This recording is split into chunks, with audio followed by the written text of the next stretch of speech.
Ne, nije voda. To je rakija. Popij malo, bit će ti bolje, sigurno ste čuli puno puta. Rakija ulazi u kategoriju prirodnog lijeka, tajnog narodnog oružja protiv mnogih bolesti, zajedno s maslinovim uljem, bijelim lukom, medom i drugim domaćim preparatima.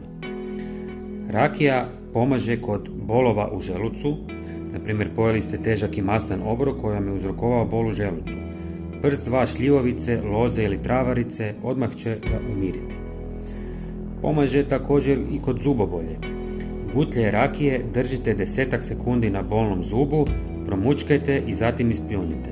Ponovite još 2-3 puta uz mali razmak kako vam rakija ne bi previše nadražila zubno meso. Rakija također može pomoći i kod grlobolje.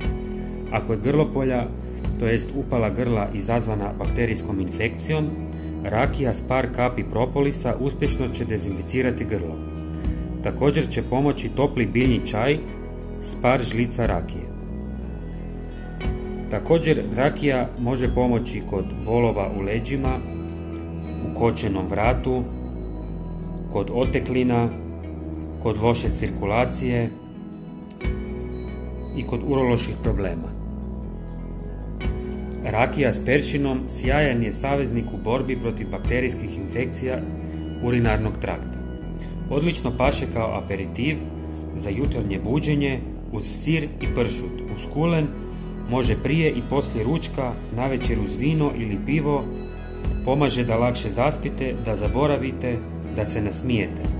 Međutim, ako niste pili domaću rakiju, niste je uopće pili.